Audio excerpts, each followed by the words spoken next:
9 brutalidades de Petro y de su pacto histórico. Aquí se lo contamos. Sí, señor. Le he hecho un análisis a estos casi 2 años de gobierno del presidente Gustavo Petro, si es que se puede llamar gobierno, y he sacado una lista de por lo menos 9 brutalidades que ha cometido o que cometió Petro y su pacto histórico. Y aquí se los voy a contar. La primera es, vamos a ganar como sea. El todo se vale. Lo importante es ganar la presidencia, sea como sea.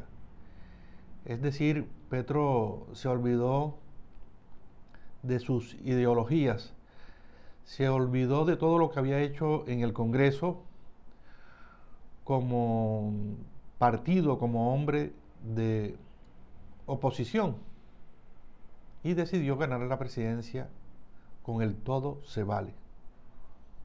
Esa fue la primera brutalidad, un pacto histórico que nace sin bases. La segunda, ya cuando está creado el pacto histórico,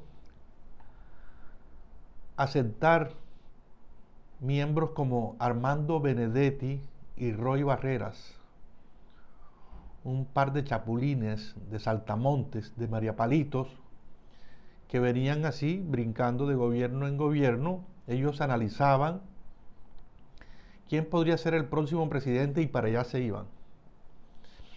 Y cuando vieron que Petro tenía la posibilidad por ese movimiento del pacto histórico, decidieron irse para donde Petro. Pero lo peor fue que Petro los aceptó. Muchos amigos de Petro, los más inteligentes, no querían que Armando Benedetti y Roy Barreras hicieran parte del pacto histórico. Pero Petro y la mayoría de sus seguidores que no piensan, lo aceptaron porque lo importante era ganar. El todo se vale. Entonces llegó Armando Benedetti y le dijo que quería ser parte y Petro le dijo, si me das un beso en la frente, te acepto. Y Benedetti le estampó un beso en la frente y después uno en la mejilla y lo aceptó a él y a Roy Barreras. Segunda brutalidad. Un par de personajes, chapulines, saltamontes, mariapalitos, chupasangres, que le han sacado tanto al Estado y llegaron al gobierno de Petro, al pacto histórico también, a sacar. Tercero, delegar a miembros de la familia para gestiones importantes. Por ejemplo, Nicolás Petro fue delegado para gestionar recursos en la costa caribe colombiana. Y este muchachito, que nunca había visto tanta plata, además de recibir dineros mal habidos, si recibía 100 millones, cogía 80 millones, se los clavaba en su bolsillo y 20 para el papá. Si recibía 200, 160 millones para su bolsillo y 40 para el papá. Se volvió loco Nicolásito Petro. Y además de eso también delegó al hermano, este señor Juan Fernando Petro, para que llegara a las cárceles de máxima seguridad en Colombia a negociar con criminales.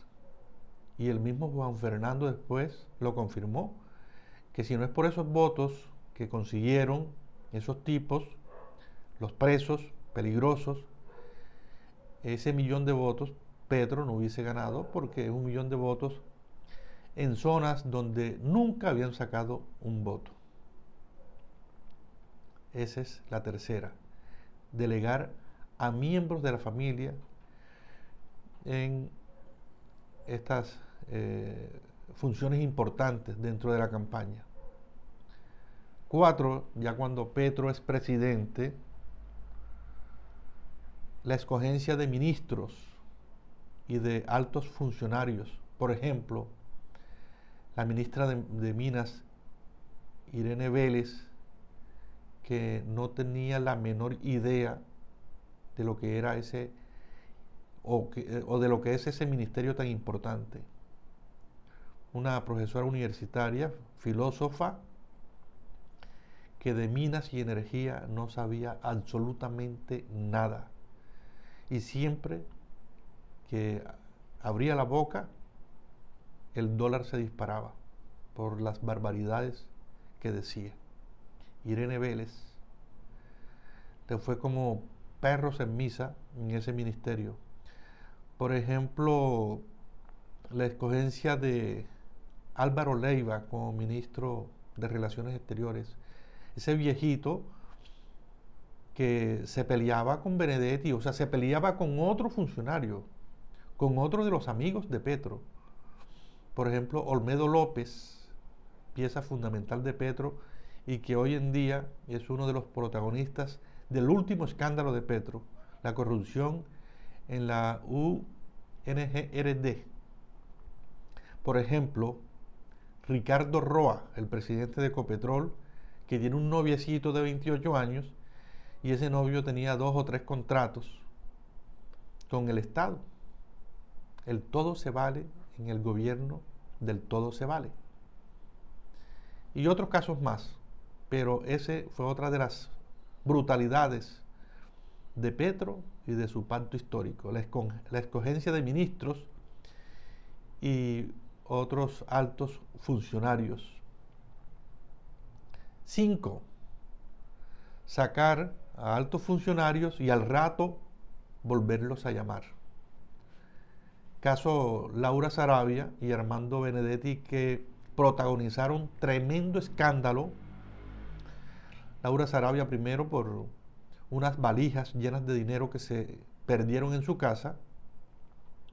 Acusaron a Marel Bismesa, quien era su niñera. La obligaron al polígrafo, la chuzaron a ella y a otra empleada doméstica. Y luego revelan unos audios entre Armando Benedetti y Laura Sarabia. Qué cosa tan desastrosa, tan denigrante y tan triste.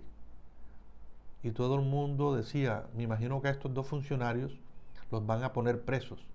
No, Petro lo sacó por unos 2 o 3 meses y después llamó a Laura, que era su jefe de gabinete, y la llamó y la premia nuevamente.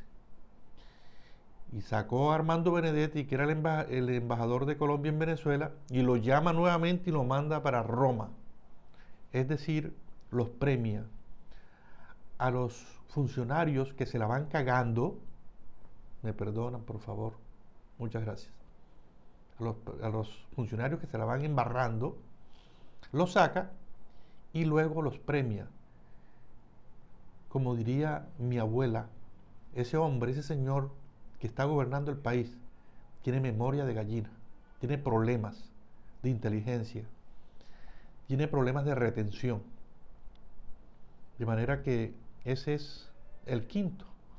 Sacar a altos funcionarios y al rato se olvida que lo sacó, se olvida que la embarraron y los llama y los premia. 6. Atacar a los entes de control.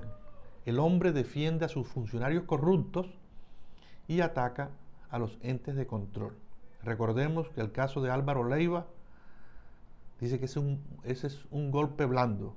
Recordemos el caso de Olmedo López, cuando fueron destituidos, que son golpes blandos, que las entidades de control le quieren dar ese golpe blando y no los dejan trabajar. Entonces, en vez de castigar a los corruptos, se la monta, ataca a las entidades de control. Otra de las brutalidades de Petro y de su pacto histórico. 7. Incumplimiento. Jamás había existido o existe en el mundo un presidente más incumplido que el de Colombia. Nunca cumple. Al único que le ha cumplido las citas es cuando invita a Álvaro Uribe a tomarse un café. Del resto a todo el mundo le queda mal. A reyes, a virreyes, a presidentes, a ministros, a empresarios, a todo el mundo le queda mal. El hombre le gusta el chupe y a veces se emborracha y no llega porque el guayabo no lo deja llegar. Entonces, el incumplimiento tremendo. Él cree que todavía está en campaña y que la gente en campaña tiene que brindar y tiene que tomar con los que van a votar por él. Esa es la séptima. La octava, hacerse la víctima. Este presidente siempre se está haciendo la víctima. Tiene un delirio de persecución. Siempre está diciendo que le van a dar golpe de Estado. Siempre es la víctima. Horrible. Esto es es fatal para un jefe de Estado. Y la novena, administrar con rabia. Usted no puede administrar con rabia. Es como si fuera el administrador de un almacén. Si tiene rabia, ¿quién le va a comprar un vestido? ¿Quién le va a comprar un corte de tela? Entonces, este hombre nunca ha tenido un momento de paz porque siempre está administrando con rabia, siempre está transmitiendo odio. Y este es un país que hay que vender, que hay que venderle a los empresarios extranjeros para que inviertan en Colombia. Es un país que hay que venderle a los empresarios locales para que no se lleven el dinero para otros países. Es un país que hay que vender para que la gente venga, para que los turistas lleguen y generen, ayuden a la economía colombiana. Pero si tú administras con rabia, esto no va a funcionar nunca. 9 brutalidades de Petro y de su pacto histórico. Y aquí se lo contamos. Yo soy Amaury Pérez Banquet y me encuentro originando desde los estudios centrales de Editorial Torcasa aquí en el corazón de Sincelejo, Sucre, Colombia.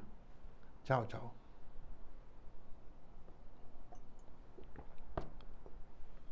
9 brutalidades.